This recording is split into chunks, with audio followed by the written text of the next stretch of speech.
네, 안녕하세요. 네달바입니다. 이번 영상에서는 비트코인과 에너지에 대해서 얘기를 좀 해보려고 합니다. 최근에 마이클 셀러의 목소리 톤이 굉장히 바뀌었습니다. CEO에서 물러난 이후 그게 눈에 도드라지는 것 같은데, 비트코인과 에너지에 대해서 참 많은 얘기를 하거든요. 그래서 그 얘기를 좀 풀어서 전달해 보도록 하겠습니다. 자, 비트코인의 에너지 사용에 대한 어떤 오해가 참 넘쳐나는데요. 왜 오해를 하게 되는 건지, 어디서 막히게 되는 건지 제가 오래 생각을 해봤습니다. 그래서 제 개인적인 경험으로 비추어 볼 때 생각이 드는 것은, 인간과 침팬지를 왔다리 갔다리 하고 있구나, 우리 사피엔스가, 이런 결론을 내리게 됐습니다. 자, 사피엔스는 태생적으로 허구를 믿는 능력을 지니고 있습니다. 하지만 다른 동물과 마찬가지로 눈에 보이고 만져지는 것에 여전히 집착을 하긴 해요. 그래서 우리 모두 부지불식간에 이 사이를 왔다 갔다 하는 거거든요. 그러니까 눈에 보이고 만져지는 거에 집착도 했다가, 그렇지 않은 거에도 집착하고 믿었다가, 여기를 왔다 갔다 하는데, 자, 비트코인의 에너지 사용을 바라볼 때도 마찬가지예요. 눈에 보이고 만져져야만 유용할 것 같은 이 침팬지의 마음이 이해를 막는 벽으로 작용한다고 저는 그렇게 보고 있습니다. 자, 제가 주목하고 싶은 거는 사피엔스가 가치를 저장하는 방식이 두 가지라는 거예요. 첫 번째는 침팬지의 방법, 즉 눈에 보이고 만져지는 것을 물리적으로 저장하는 방법입니다. 빗살무늬 토기, 냉장고, 창고, 이런 데다 저장하는 게 그런 방식이죠. 그리고 그렇지 않은 것, 눈에 보이거나 만져지지 않는 것, 즉 허구의 것을 남에게 저장하는 방법이라고 표현을 해보겠습니다. 위에 나오겠지만 이게 바로 돈 얘기입니다. 자, 사피엔스라는 책, 유발 하라리의 아주 명저죠. 거기 1장에 인지혁명에 나온 구절을 좀 인용해 보도록 하겠습니다. 저는 처음에 인지혁명이 1장에 있고 2장이 농업혁명이라서 약간 의외였어요. 왜냐하면 농업이 그래도 뭔가 인류의 혁명 아니었나 싶었다가, 아 그래, 인지혁명은 언어 얘기인가 보다. 그래, 맞아, 우리는 언어를 쓰니까 정말 독특하지, 이렇게까지만 생각을 했거든요. 근데 자세히 읽어보면 그렇지 않습니다. 자, 읽어볼게요. 우리 언어의 진정한 특이성은 사람이나 사자에 대한 정보를 전달하는 능력에 있는 것이 아니다. 그보다는 전혀 존재하지 않는 것에 대한 정보를 전달하는 능력에 있다. 직접 보거나 만지거나 냄새 맡지 못하는 것에 대해 마음껏 이야기할 수 있는 존재는 사피엔스뿐이다. 이런 많은 동물과 인간종들이 조심해, 사자야 라고 말할 수 있었다면, 인지혁명 덕분에 호모 사피엔스는 이렇게 말할 수 있게 되었다. 사자는 우리 종족의 수호령이다.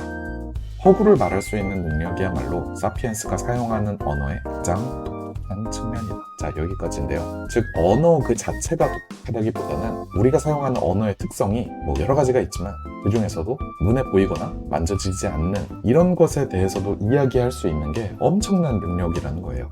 아주 독특하기도 하고. 자, 다시 말해서 지구상 모든 유기체, 그 중에서도 모든 영장류 가운데서 사피엔스가 지구를 정복할 수 있었던 그 첫 번째 단계는 눈에 보이지 않는 것을 믿을 수 있는 능력이라고 표현하고 있습니다. 근데 이게 얼핏 들어보면 그건 사기 잘 당하는 거 아니야? 그게 어떻게 능력임? 이런 생각이 들 수도 있어요. 근데 맞아요. 왜냐면 거짓말도 어떻게 보면 능력이거든요. 자, 근데 이런 거는 사피엔스가 가진 취약점이 아니라 가히 엄청난 능력이라고 할 수 있습니다. 자, 왜 그러냐면 사피엔스가 아닌 경우에는 서로 잘 아는 동물 개체들끼리 협력을 할 때, 즉 어떤 지인 네트워크 안에서 협력을 할 때 뭉칠 수 있는 그 최대치, 그러니까 뭉칠 수 있는 그 개체수, 머릿수의 임계치가 100명, 150명에서 제한이 돼. 하지만 사피엔스는 허구를 믿는 능력을 가짐으로써 이 임계치를 뚫어버리고 1000명, 10,000명, 수십만 명이 힘을 합쳐서 하나의 목표를 향해 갈 수 있었다는 거예요. 자, 유발 하라리의 여러 가지 그 사례가 있지만 몇 개만 좀 더 소개를 해드리도록 하겠습니다. 서로 만난 적 없는 카톨릭 신자 2명이 십자군 전쟁에 참여하는 것, 서로 만난 적도 없는 독립투사들이 상대를 구하기 위해 목숨을 거는 것, 변호사가 일면식도 없는 다른 사람을 변호하고 수임료를 받는 것, 삼성전자 모든 공장과 건물이 불타도 삼성전자는 없어지지 않지만 법원 해산 명령에는 즉시 이 법인이 없어지는 것, 침팬지 수천 마리를 질서정연하게 줄 세우고 군대를 조직하는 것은 불가능하지만 사피엔스는 가능하다는 것, 자, 이처럼 사피엔스는 허구를 만들어내는 능력을 바탕으로 어떻게 보면 자연의 법칙을 무시하고 살아가는 것처럼 보이기도 해요. 이게 어떻게 보면 신기하기도 하죠. 되게 신기할 따름이에요, 정말. 그래서 유발 하라리는 서문에서 이렇게 되게 세련되게 표현을 합니다. 인간은 과학을 통해 자연 선택을 주적 설계로 대체하고, 즉 자연 선택, 그러니까 냉혹한 어떤 자연의 룰이죠. 중력의 법칙, 약육강식의 법칙, 강한 자만이 살아남는 이런 걸 무시하고 이걸 지적 설계, 즉 허구적인 사회 구조로 대체했다는 거죠. 자, 그래서 잘 생각해 보면 돈이야말로 허구를 믿는 능력이 극도로 집약된 어떤 결정체 끝판왕이에요. 자, 우리 모두 코스트코에서 장 보고 와서 냉장고 선반이 가득 이렇게 채워진 걸 보면 굉장히 든든하고 편안한 느낌을 받죠. 근데 돈도 마찬가지거든요. 내 계좌가 아주 돈이 넉넉히 있거나 지갑이 뚱뚱하면 이게 왜 우리한테 어떤 든든한 마음, 편안한 마음을 주는 거냐? 자, 분명히 뭔가 저장이 돼 있기 때문이거든요.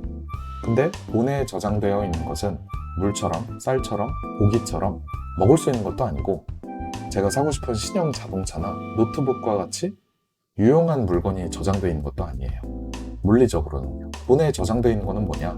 내가 모르는 누군가로부터 내가 필요한 물건, 노동, 에너지를 청구할 수 있는 어떤 권리인 거예요.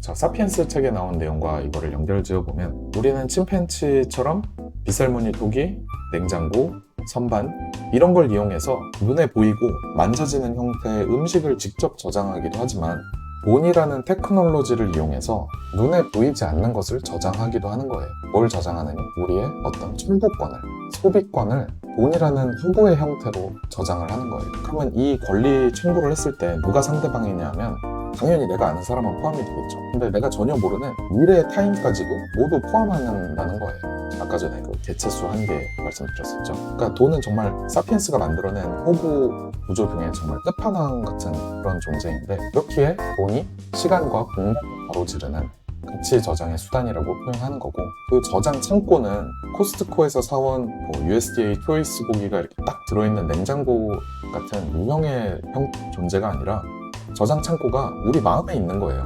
무형으로만 존재를 한다는 거예요. 자, 그러면 다시 한번 생각을 해볼게요. 비트코인이 전기 응축물이라는 이 얘기를. 자, 그건 알겠어.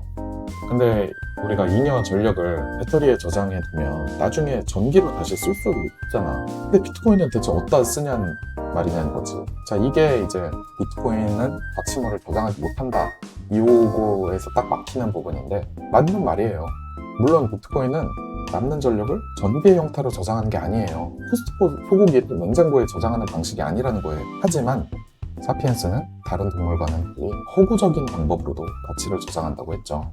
따라서 비트코인의 잉여 전력이 가치물이 된다는 주장의 핵심은 이런 거예요. 야, 바보 아니야? 비트코인으로 저장해 놨다가 나중에 다른 사람한테 청구하면 되는 거잖아. 이게 그 주장인 거죠. 자, 그러면 이제 좀 분명해지는 것 같습니다. 그러니까 결국 비트코인 전기 사용 논란의 핵심은 단순히 이게 저장된 게 전기냐 아니냐 이런 거를 조금 더 심층으로 들어가 보면 논란의 핵심, 자, 회의론적으로 돌아보면 야, 장난하냐? 그딴 쓸모없는 걸 누가 받아줘? 인 거고, 이게 저장이 된다라는 주장의 핵심은 야, 비트코인 지금 엄연히 시장 가격이라는 게 있고 2만 달러 변동성 그거는 알겠지만 어쨌든 시장 가격이라는 게 존재하고 시장에서 엄연히 거래되는 상품인데 당연히 받아주지, 지금도 받아줘, 이건 거죠. 그래서 어디서 그 사고가 딱 막혀 있는 거냐면 여전히 비트코인은 아무짝에 쓸모없는 것이므로 그 누구도 받아주지 않을 거다, 아직 여기에 머물러 있기 때문에 이 비트코인은 전기를 응축해서 어떤 가치물로 저장하지 못한다, 여기까지 넘어가지 못하는 거다, 이렇게 저는 생각을 합니다. 그래서 뭐만 인정하면 되냐면 비트코인은 뭐라도 쓸모가 조금이라도 있으니까 누군가가 받아줄 것이고 나는 그 사람한테 가서 청구를 하면 되는구나, 이것만 딱 인정하면 모든 논란은 종결된다고 할 수 있습니다. 자, 오늘 영상은 여기까지고요. 다음 편에서는 솔러형의 톤이 굉장히 공격적으로 바뀌었다라는 것을 가지고 보도록 하겠습니다. 자, 형님들 영상 재밌게 보셨으면 수고했다라는 한마디로 좋아요 한 번만 부탁드립니다. 감사합니다.